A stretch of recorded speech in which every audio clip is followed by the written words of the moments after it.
সুপ্রিয় শিক্ষার্থীবৃন্দ, আজকে আমরা ট্রান্সফরমেশনের অ্যাসার্টিভ থেকে ইন্টারগেটিভ করা শিখব। তো 1 নম্বর নিয়ম হচ্ছে সেন্টেন্সটি হাবোধক হলে এবং সাহায্যকারী ভার্ব যদি সেন্টেন্সের মধ্যে থাকে তাহলে এই সাহায্যকারী ভার্বটিকে আমরা শুরুতে নিয়ে আসব, আর সাবজেক্টের পরে অথবা সাহায্যকারী ভার্বের পরে আমরা নট দিব যদি সেন্টেন্সটা হাবোধক হয়। হ্যাঁ, সেন্টেন্সটা যদি পজিটিভ সেন্টেন্স হয় সেই ক্ষেত্রে, বা অ্যাফার্মেটিভ সেন্টেন্স যদি হয়, তাহলে আমরা সাহায্যকারী ভার্বটা আগে নিয়ে আসব আর সাথে একটা নট দিব, এবং শেষে যেহেতু ইন্টারগেটিভ সেন্টেন্স করব অবশ্যই প্রশ্নবোধক চিহ্ন দিব। যেমন he is a good boy, তো আমরা এখানে এই ইজটা আগে আনবো এবং নট দিব। যেমন isn't he a good boy, শেষে প্রশ্নবোধক চিহ্ন হবে। অনুরূপভাবে যদি ইন্টারগেটিভ থেকে অ্যাসার্টিভ করতে চাই তাহলে সাহায্যকারী ভার্বটা সাবজেক্টের পরে নিব আর নট উঠিয়ে দিব। যেমন was not the man very honest, তো আমরা কি করব, এই ওয়াজটা দ্য ম্যানের পরে নিয়ে এসেছি। The man was very honest এবং নট উঠে গিয়েছে। আরেকটা উদাহরণ, the girl has a sweet look, তো এখানে আমরা হ্যাজটা আগে আনবো এবং নট দিব। যেমন hasn't the girl a sweet look. Won't you come today, won't মানে হচ্ছে উইল নটের সংক্ষেপ রূপ, কন্ট্রাকশন। তো আমরা কি করব, উইলটা সাবজেক্টের পরে নিব আর নট উঠিয়ে দিব। যেমন ইউ উইল কাম টুডে। এরপরে হি ক্যান সিং নাইসলি, তো আমরা এই ক্যান আগে আনবো এবং নট দিব। যেমন কান্ট হি সিং নাইসলি। অনুরূপভাবে যদি সেন্টেন্সটা নেগেটিভ হয় সেক্ষেত্রে কিন্তু আমরা শুধু হ্যাজটাকে, অর্থাৎ কী বলে, সাহায্যকারী ভার্বটাকে আগে নিয়ে আসবো। যেমন the poet has not any fame, তো আমরা কি করব, হ্যাজটাকে আগে নিয়ে আসবো আর নট উঠিয়ে দিব। হ্যাজ দ্য পয়েট এনি ফেম, শেষে প্রশ্নবোধক চিহ্ন হবে। এরপর যদি ইন্টারগেটিভ থেকে আবার অ্যাসার্টিভ করতে চাই, তো ইন্টারগেটিভে যদি নট না থাকে সেক্ষেত্রে অ্যাসার্টিভ করার সময় নট দিতে হবে। যেমন have I gone to Dhaka, তো এখানে শুধু হ্যাভটা আগে আছে, সাথে নট থাকার কথা সেটা নেই, সুতরাং আমরা যখন অ্যাসার্টিভ করব নট দিতে হবে। তো I have not gone to Dhaka, এইভাবে আমাদেরকে করতে হবে। তো এখানে এই নিয়মের মধ্যে মেন কথাটুকু হচ্ছে, যদি অ্যাসার্টিভে নট না থাকে তাহলে আমরা ইন্টারগেটিভ নট দিয়ে করব। আবার ইন্টারগেটিভে যদি নট থাকে তাহলে বুঝতে হবে যে এটা অ্যাসার্টিভে নট ছিল না, সুতরাং যখন আমরা অ্যাসার্টিভ করব তখন নট দিব না। আবার যদি অ্যাসার্টিভ সেন্টেন্সে যদি আমরা নট পাই তাহলে যখন ইন্টারগেটিভ করব তখন আমরা যদি অ্যাসার্টিভে যদি নট আমরা না পাই তাহলে ইন্টারগেটিভে আমরা নট দিব। আবার বলছি, অ্যাসার্টিভে নট নেই, সুতরাং ইন্টারগেটিভে নট হবে। আবার ইন্টারগেটিভে নট আছে, তার মানে অ্যাসার্টিভে নেই, এইভাবে করতে হবে। আবার অ্যাসার্টিভে নট নেই, ইন্টারগেটিভে দিতে হবে। আবার ইন্টারগেটিভে নট আছে, তার মানে অ্যাসার্টিভে নট দেওয়া যাবে না। এক কথাই হলো, নট যদি থাকে দেয়া যাবে না, না থাকলে দিতে হবে। আর সাহায্যকারী ভার্বটা আগে নিয়ে আসবো আমরা, শেষে প্রশ্নবোধক চিহ্ন দিব। এইভাবে আমরা অ্যাসার্টিভ থেকে ইন্টারগেটিভ, ইন্টারগেটিভ থেকে অ্যাসার্টিভ করব। 2 নম্বর নিয়ম হচ্ছে, যদি সেন্টেন্সে সাহায্যকারী ভার্ব বা অক্সিলারি ভার্ব যদি না থাকে, হ্যাঁ, যদি প্রিন্সিপাল ভার্ব আসে এবং সেন্টেন্সটা যদি হাবোধক হয় আর ভার্বটা যদি হয় প্রেজেন্ট ফর্ম, তাহলে আমরা শুরুতে ডো নট বসাবো আর শেষে প্রশ্নবোধক চিহ্ন তো হবেই। আর যদি ইন্টারগেটিভে ডো নট থাকে তাহলে আমরা শুধু কি করব, ডো নটটা উঠিয়ে দিব আর বাকিটুকু লিখলে অ্যাসার্টিভ হয়ে যাবে। যেমন আই প্লে ফুটবল, এখানে যদি আমরা শুরুতে ডো নট বসিয়ে দেই ইন্টারগেটিভ হয়ে যাবে। আবার যদি, যেহেতু এইটুকুর মধ্যে কোনো পরিবর্তন নেই, শুধু আমরা এখানে ডো নট বসিয়েছি, এই জন্য ইন্টারগেটিভ থেকে যখন অ্যাসার্টিভ করব তখন শুধু ডো নটটা উঠিয়ে দিলেই হবে আর প্রশ্নবোধক চিহ্নটা।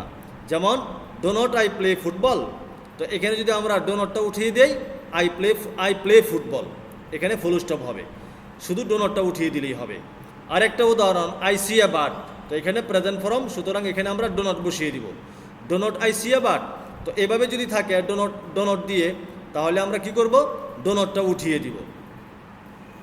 এরপর অ্যাসার্টিভে এখানে নট আছে, সুতরাং ইন্টারগেটিভে নট হবে না, শুধু ডোটা আমরা আগে নিয়ে আসবো। হ্যাঁ, সুতরাং উত্তর হবে ডো উই ডিস্টার্ব হিম। কিন্তু ডোন্ট ইউ লাভ হিম, এখানে কিন্তু নট আছে, সুতরাং আমরা কি করব, ডো নটটা উঠিয়ে দিব।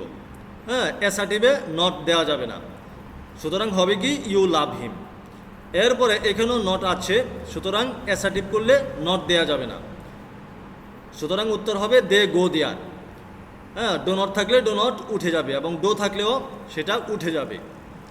এরপর do the boys play well, তো এখানে আমরা কি করব, ডো এখানে যেহেতু নট নেই সুতরাং নট দিতে হবে। আর নট দিতে হবে কিভাবে, সাবজেক্টের পরে ডো নট লিখতে হবে, সুতরাং the boys do not play well, the boys do not play well. এরপর হচ্ছে ডন্ট, এখানে নট আছে, সুতরাং অ্যাসার্টিভে আমরা ডন্ট উঠিয়ে দিব, শুধু ডন্টের পরেরটুকু লিখব ইউ লাভ হিম এবং ফুল স্টপ হবে। আর যদি অ্যাসার্টিভ সেন্টেন্সের মধ্যে যদি ভার্বের সাথে এস বা ইএস যুক্ত পাই, সেক্ষেত্রে আমরা ডাজ দিয়ে কাজ করব, অর্থাৎ ইন্টারগেটিভ যখন আমরা করব তখন ডাজ নট বসাবো। হ্যাঁ, এখানে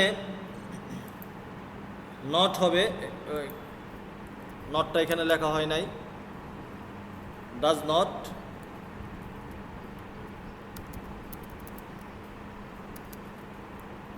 আমরা সংক্ষেপেও লিখতে পারি।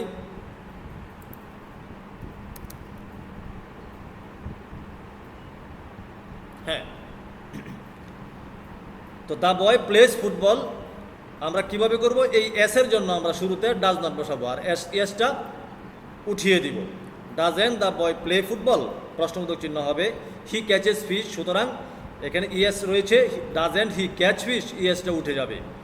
এখানে ডাজেন্ট দ্য গার্ল লাভ হিম, এসটা উঠে যাবে, এখানে ইএস কিন্তু উঠবে না, কারণ এই লাভের সাথে কি ই রয়েছে। এরপর does he write a letter, তো এখানে যেহেতু ইন্টারগেটিভে যেহেতু কি বলে নট নেই, সুতরাং অ্যাসার্টিভ করার সময় নট দিতে হবে। কিভাবে দিতে হবে, আমরা দিব হচ্ছে, অথবা এখানে আমরা নট দিয়েই করি, যেহেতু ডাজেন্ট, এখানেও সেন্টেন্সগুলিতে নট দিতে ভুলে গিয়েছিলাম। তো এখানে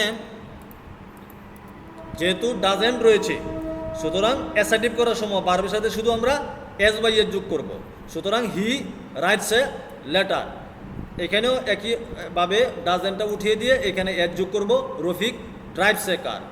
এবার যদি নট থাকে, অর্থাৎ ডাজ নট যদি আমরা পাই অ্যাসার্টিভ সেন্টেন্সে, যেমন the boy doesn't play football, সেক্ষেত্রে শুধু ডাজটা আমরা আগে আনবো আর নট উঠিয়ে দিব।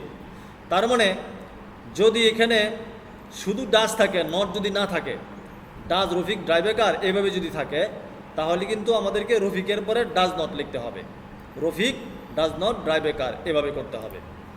এরপর যদি সেন্টেন্সটা যদি পাস্ট ফর্মে আসে, সেই ক্ষেত্রে আমরা ইন্টারগেটিভ করব শুরুতে ডিড নট বসিয়ে, আর পাস্ট ফর্মটা সবসময় প্রেজেন্ট ফর্ম হয়ে যাবে। যেমন didn't he tell the story, I went to college past form রয়েছে, সুতরাং শুরুতে আমরা ডিড নট বসাবো বা ডিডেন্ট বসাবো সংক্ষেপে। তো didn't I go to college, past ফর্মটা প্রেজেন্ট ফর্ম হয়ে যাবে। আর যদি অ্যাসার্টিভে নট থাকে, অর্থাৎ ডিড নট যদি থাকে, তাহলে ইন্টারগেটিভ করার সময় শুধু ডিডটাকে আমরা আগে আনবো, নট উঠিয়ে দিব। এক কথায় নট থাকলে উঠে যাবে, না থাকলে দিতে হবে। তো you did not want to help him, এটা হবে হচ্ছে শুধু ডিড আগে আনতে হবে, did you want to help him, নটটা উঠে যাবে।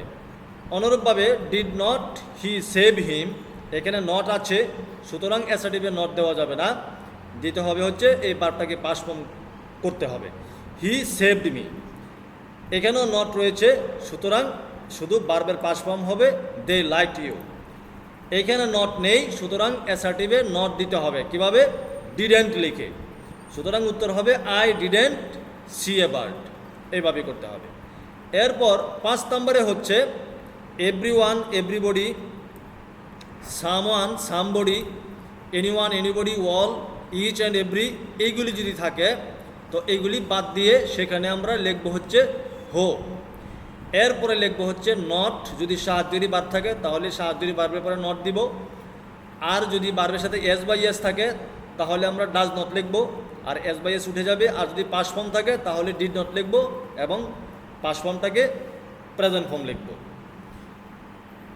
এরপরে যদি আমরা উল্টো করতে চাই, অর্থাৎ নেগেটিভ থেকে যদি আমরা অ্যাসার্টিভ করতে চাই, তাহলে হোয়ের জায়গায় আমরা এভরিওয়ান বসিয়ে দিব বা এভরিবডি বসিয়ে দিব। এরপরে not, does not, did not এগুলি উঠিয়ে দিব। উঠিয়ে দিয়ে ভার্বের সাথে এস বাই এস বা ভার্বের পাস্ট ফর্ম করব, এভাবে করতে হবে।